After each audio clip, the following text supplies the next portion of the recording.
Hello, my dear friends. How are you? I hope you are fine. Welcome to my channel Law Scholars and Legal Issues. I am Advocate Vanita. I am presenting here again with another important topic that is related to Muslim law.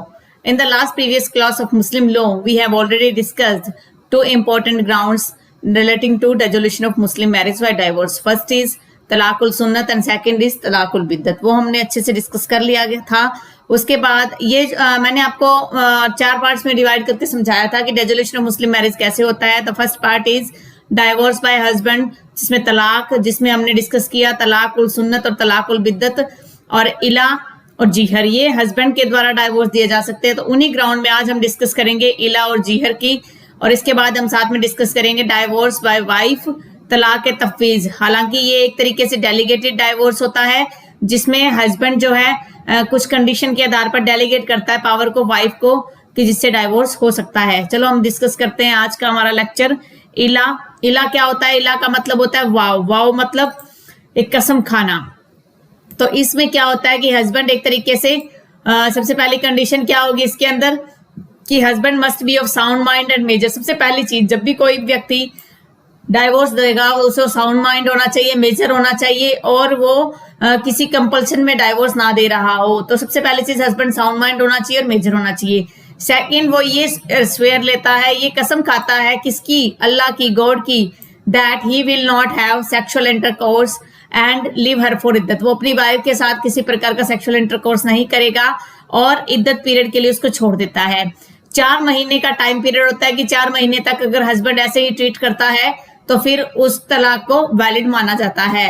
It is revocable before completing 4 month. 4 महीने पूरे होने से पहले अगर वो कह देता है कि नहीं वो अपनी वाइफ के साथ रिलेशन बनाएगा तो वो रिवोकेबल हो जाएगा, वो खत्म हो जाएगा। लेकिन अगर 4 महीने बीत जाएंगे तो वो इरिवोकेबल हो जाएगा। इसमें इतना ही इंपॉर्टेंट है, इसके अलावा कुछ समझने की इसमें रिक्वायरमेंट नहीं है, क्योंकि तलाकुल सुन्नत ही मोस्टली एक्सरसाइज किया जाता है। तलाकुल बिद्दत तो एक तरीके से ट्रिपल तलाक एक्ट जो आ गया, मुस्लिम woman protection of right of marriage act 2019, उसके बाद ट्रिपल तलाक, तलाकुल बिद्दत तो खत्म ही हो चुका है। नेक्स्ट है जीहर। जीहर का क्या मतलब होता है? जीहर का मतलब होता है injurious assimilation. Assimilation, injurious assimilation का मतलब कंपैरिजन करना। एक काइंड ऑफ कंपैरिजन होता है। ये तुलना करता है अपनी वाइफ की। किससे तुलना करता है? हिज मदर या एनी ऑफ फीमेल, कोई भी उनकी फैमिली में कोई ऐसी फीमेल है जो प्रोहिबिटेड डिग्री में आता है, उससे अगर वाइफ की तुलना करता है, और वाइफ के पास राइट है कि वो उस सेंस में वो उसके साथ सेक्सुअल इंटरकोर्स करने से मना कर सकती है। अगर वो मान लो उसकी बहन से तुलना कर रहा है, उसकी मदर से तुलना कर रहा है, ग्रैंड मदर से तुलना कर रहा है, तो वाइफ के पास एक राइट भी है कि वो उसे रिफ्यूज कर सकती है, वो किसी प्रकार का सेक्सुअल इंटरकोर्स उसके साथ नहीं करेगी।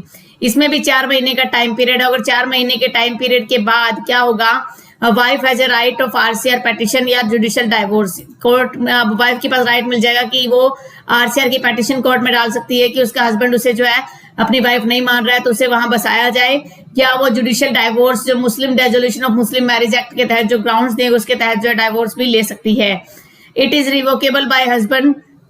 ये जो डाइवोर्स होता है एक तरीके से हस्बैंड द्वारा रिवोकेबल होता है, बट ऐसा नहीं कि सिंपल वो कह दिया कि नहीं मैं अब रिवोक कर रहा हूं, ये तलाक नहीं माना जाएगा। उसको कुछ रिलीजियस, धार्मिक पश्चाताप भी करना पड़ेगा। क्या क्या चीजें पहले का है ये, जैसे फ्रीइंग स्लेव। अब तो स्लेव सिस्टम तो खत्म ही हो चुका है, गुलामों वाला सिस्टम था ही नहीं। पुराने टाइम में गुलामों वाला सिस्टम था, तो एक गुलाम को आजाद करना एक पनिशमेंट, एक तरीके से उसका आप कह सकते हो रिलीजियस पेनेंस। पेनेंस का मतलब होता है पश्चाताप। फिर या वो 2 महीने के लिए व्रत करेगा या 60 गरीब लोगों को भोजन खिलाएगा, तो ये पश्चाताप उसे करना पड़ेगा। उसके बाद ही वो जो मैरिज है, उनकी जो डाइवोर्स उसने दिया था, जीहर जो किया था, वो रिवोकेबल माना जाएगा। नेक्स्ट डाइवोर्स है हमारा तलाक तफवीज। ये वाइफ को ग्राउंड दिया गया है, ये right to wife to divorce. ये डाइवोर्स की स्पेलिंग रॉन्ग है, इसको आप ठीक कर लीजिए।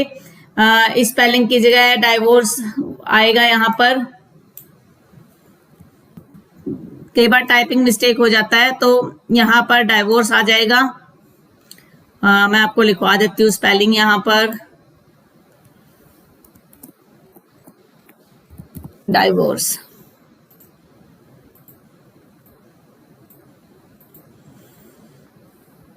डाइवोर्स, ठीक है। तो राइट टू वाइफ है, इसमें वाइफ के पास राइट है कि वो डाइवोर्स दे सकती है। किस ग्राउंड पर? ये डेलीगेटेड डाइवोर्स है। जैसे कि मान लीजिए हस्बैंड और वाइफ के बीच में शादी के टाइम में एक कंडीशन हुई कि हस्बैंड ने ये कहा वाइफ को कि वो जो है किसी और लेडी से शादी नहीं करेगा। अगर वो सेकंड वाइफ लाता है तो वाइफ के पास ये राइट हो जाएगा कि वो डेलीगेटेड डाइवोर्स माना जाएगा। उसको डाइवोर्स दिया गया इस ग्राउंड पर वाइफ दे सकती है कि उसकी एक कंडीशन थी कि वो सेकंड मैरिज नहीं करेगा। या मान लो हस्बैंड ये कंडीशन रख देता है कि 2 साल तक अगर वो उसका भरण पोषण नहीं देगा, रोटी कपड़ा मकान और एजुकेशन और मेडिकल एक्सपेंसेस नहीं देता, तो उसके पास वाइफ के पास डाइवोर्स का ग्राउंड होगा तो वो ले सकती है। इसमें एक तरीके से एग्रीमेंट होता है हस्बैंड और वाइफ के बीच में। ये कॉन्टिजेंट डाइवोर्स है, यानी कि कोई कंडीशन फुलफिलमेंट होने या न होने पर इस डाइवोर्स को दिया जा सकता है। It is the power of husband, ये हस्बैंड की पावर है जो वाइफ के द्वारा एक्सरसाइज किया जा रहा है। हालांकि पावर तो हस्बैंड की ही है पर एक्सरसाइज वाइफ के द्वारा किया जाएगा। नेक्स्ट डाइवोर्स है खुला। खुला और मुबारत, 2 ये तरीके के डाइवोर्स हैं।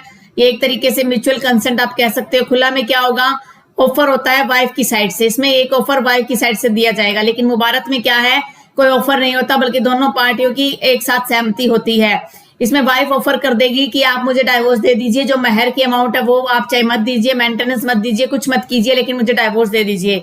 अगर ऑफर जो है हस्बैंड के द्वारा एक्सेप्ट किया जाता है, वो भी कंसिडरेशन होना चाहिए, कुछ उसमें लालच होना चाहिए, कुछ उसमें पेमेंट होनी चाहिए, कोई कंसिडरेशन होना चाहिए।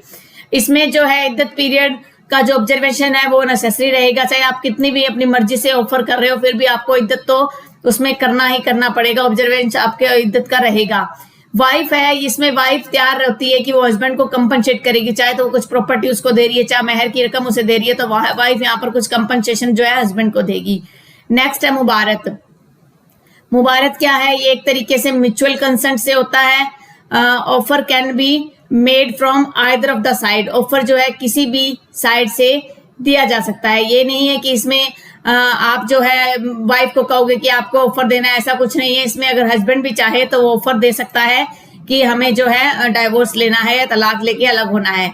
अगर उस ऑफर की एक्सेप्टेंस हो जाती है तो डाइवोर्स इररिवोकेबल हो जाएगा, उसके बाद उस डाइवोर्स को आप खत्म नहीं कर सकते, इद्दत जो है नेसेसरी है। देखिए जो ये खुला होता है इसमें क्या है, वाइफ का है, वाइफ की साइड से ऑफर दिया जाता है। लेकिन मुबारत में it can be given by either of the sides, चाहे वाइफ हो या हस्बैंड हो। नेक्स्ट है हमारा लियान। लियान क्या होता है, अडल्ट्री जिसे बोला जाता है। इसमें क्या होगा, सबसे पहले डाइवोर्स देने के लिए अडल्ट होना चाहिए और सेन होना चाहिए, मेजर होना चाहिए। वो अपनी वाइफ के अडल्ट्री के चार्ज लगाता है, वो कहता है कि उसकी वाइफ ने अडल्ट्री किया है, किसी अलग और व्यक्ति के साथ उसके संबंध है, और वो चार्ज झूठा साबित होना चाहिए, वो चार्ज झूठा होना चाहिए। अगर असल में वो चार्ज सही है तो फिर उसका ये ग्राउंड नहीं मिलेगा। फॉल्स चार्ज अगर है वो इप्सो फैक्टो जो है मैरिज डिसॉल्व नहीं करते। इप्सो फैक्टो का मतलब अपने आप, अगर किसी ने झूठा आरोप लगा दिया इसका मतलब ये नहीं कि मैरिज डिसॉल्व हो जाएगी, ये एक ग्राउंड है वाइफ के पास, भी कोर्ट में जाकर डिसॉल्व करवा सकती है। मैरिज विल कंटिन्यू, मैरिज जो है कंटिन्यू रहेगी जब तक कि डाइवोर्स की डिक्री जो है कोर्ट के द्वारा ना दी जाए। जुडिशियल सेपरेशन जो है लियान के आधार पर अगर जुडिशियल सेपरेशन हो जाता है वो इरिवोकेबल हो जाएगा। This mode is applicable only to सही मैरिज, सिर्फ वैलिड मैरिज में ये अप्लाई होता है, फासिड पर नहीं। तो ये एक इंपॉर्टेंट पॉइंट है। नेक्स्ट ग्राउंड है फक्स। फक्स क्या होता है, कुरान ये कहता है कि द हस्बैंड और वाइफ जो है ड्यूटी बाउंड है एक दूसरे की रिस्पेक्ट करने के लिए, and treat each other respectfully, और एक दूसरे के साथ वो सम्मान का व्यवहार करेंगे, एंड ओबे ऑल लॉफुल ऑर्डर्स, और जो भी कानूनी तौर पर सही ऑर्डर है उनको फॉलो भी करेंगे। If both of them find that, जब दोनों को ये लगता है कि वो साथ नहीं रह सकते, वो काजी के पास जा सकते हैं और उसके बाद मैरिज को टर्मिनेट करवाया जा सकता है। इसी ग्राउंड के आधार पर सेक्शन 2 जो है डिसोल्यूशन ऑफ मैरिज एक्ट जो है वो ये बात करता है, उसमें 9 ग्राउंड्स दिए गए हैं, वो ये बात कर रहा है कि आप जो अपनी मैरिज को डिसॉल्व करवा सकते हो। अगर डाइवोर्स हो जाता है, अगर डाइवोर्स हो जाता है तो उसके बाद क्या उसके लीगल इफेक्ट्स है। अभी हम section 2 of dissolution of Muslim marriage act को मैं नेक्स्ट क्लास में कवर करवाऊंगी, और उसमें हम सारे के सारे 9 ग्राउंड्स भी देखेंगे, और सेक्शन 4 भी उसका इंपॉर्टेंट है, वो भी हम डिस्कस करेंगे। उससे पहले हम समझ लेते हैं कि लीगल इफेक्ट ऑफ डाइवोर्स क्या होता है। जब डाइवोर्स हो जाएगा तो उसके क्या क्या इफेक्ट होंगे। देखिए म्यूचुअल राइट्स ऑफ इनहेरिटेंस के हैं वो खत्म हो जाएंगे। अब अगर वो दोनों साथ में रहते हैं, सेक्सुअल रिलेशनशिप बनाते हैं तो इलीगल माना जाएगा, और अगर ऐसे रिलेशन से बच्चे हो जाते हैं तो उन्हें इलेजिटिमेट माना जाएगा। डोवर जो है अब क्या होगा, जिस टाइम डाइवोर्स हो गया उसी टाइम डोवर पे करना पड़ेगा, जो महर की अमाउंट है वो पे करनी पड़ेगी। पार्टीज जो है दूसरी मैरिज का कांटेक्ट कर सकते हैं, यानी कि किसी दूसरे व्यक्ति के साथ डाइवोर्स लेके कांटेक्ट कर सकते हैं। वाइफ जो है इद्दत पीरियड के दौरान जो है वो मेंटेनेंस भी ले सकती है। तो नेक्स्ट लेक्चर में हम इद्दत के बारे में थोड़ा सा डिस्कस करेंगे और आज का हमारा जो ये लेक्चर है मैं यहीं पर इसको स्टॉप कर रही हूँ। आई होप आपको आज का ये वीडियो अच्छा लगा होगा। अगर आपको आज का वीडियो अच्छा लगा है तो आप मेरे इस वीडियो को लाइक कीजिए। अगर आप मेरे चैनल पे न्यू हो और फर्स्ट टाइम इस वीडियो को देख रहे हो तो I humbly request you to subscribe my channel and share to your friends so that they can also get the benefit from such type of videos। Corona के इस पीरियड में आप अपना अपने फैमिली मेंबर्स का अपने नेबरहुड का ध्यान रखिए। Stay home, stay safe, stay healthy. Thank you for watching. Have a nice day.